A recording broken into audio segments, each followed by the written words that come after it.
UP चुनाव को लेकर शीर्ष नेताओं की बैठक में हिस्सा लेने मुख्यमंत्री योगी आदित्यनाथ दिल्ली पहुंचे कि लखनऊ से स्वामी प्रसाद मौर्य और 3 विधायकों के इस्तीफे की खबर भी पीछे पीछे पहुंच गई। लेकिन बीजेपी अपनी तैयारियों में कोई कोर कसर नहीं छोड़ना चाहती।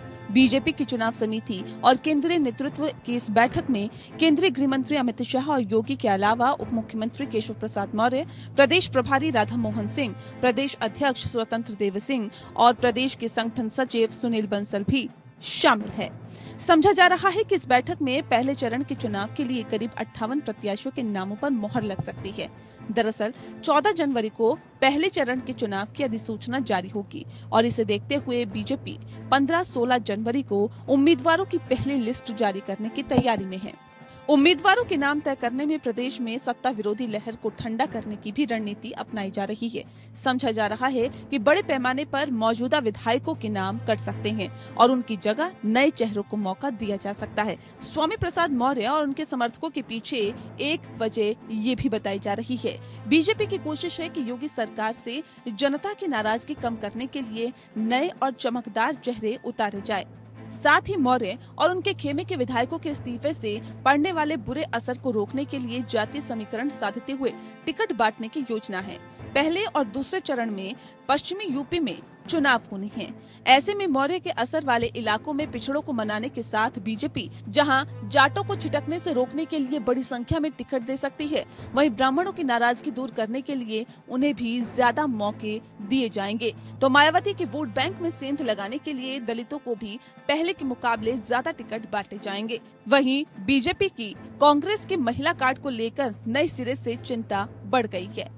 इसीलिए इन समीकरणों के साथ महिला उम्मीदवारों को भी पर्याप्त प्रतिनिधित्व देने का प्रयास किया जाएगा।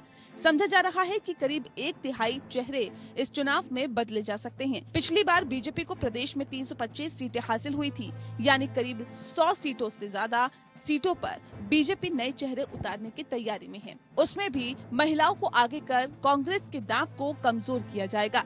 बीजेपी ने विधानसभा क्षेत्रों की चुनाव समितियों से 3-3 उम्मीदवारों के नाम मंगाए थे। स्वतंत्र सर्वेक्षण एजेंसियों के निष्कर्ष के आधार पर मूल्यांकन कर लखनऊ में नामों पर पुनर्विचार किया गया। लखनऊ में प्रदेश चुनाव समिति इन नामों पर चर्चा कर संसदीय बोर्ड के पास भेज चुकी है। दिल्ली में चल रही बैठक में इन्हीं नामों पर मंथन जारी है। वहीं पार्टी ने हमेशा की तरह स्वतंत्र एजेंसियों से विधानसभावार मुद्दों पर रिसर्च कराई है। क्षेत्रवार जनता को आकर्षित करने वाले मुद्दों पर दिल्ली की बैठक में विचार किया जा रहा है। विधानसभा सीटों के लिए उम्मीदवारों के नामों पर विचार किया जा रहा है। जिन 8 लोकसभा क्षेत्रों में बीजेपी सांसद नहीं है, वहां जिला अध्यक्ष और संगठन मंत्री की राय को तवज्जो दी गई है। एक तरफ रणनीति तैयार की जा रही है तो दूसरी तरफ उन पर अमल भी शुरू हो गया है। कोरोना के चलते रैलियों और सभाओं पर रोक की वजह से बीजेपी ने घर घर तक पहुंचने के लिए नया अभियान घर घर दस्तक शुरू किया है। जनसंपर्क अभियान के तहत सभी 403 विधानसभा सीटों पर घर घर जाकर पार्टी के कार्यकर्ता और राष्ट्रीय स्वयंसेवक संघ के स्वयंसेवक, प्रचारक और विस्तारक लोगों को यूपी सरकार और मोदी सरकार की योजनाओं के बारे में जानकारी देने का काम शुरू कर चुके हैं। पार्टी कार्यकर्ता प्रदेश के 1,74,000 बूथों पर घर घर जाएंगे। बीजेपी के प्रदेश अध्यक्ष स्वतंत्र देव सिंह ने घर घर जाकर बीजेपी के दस्तक अभियान की शुरुआत भी की।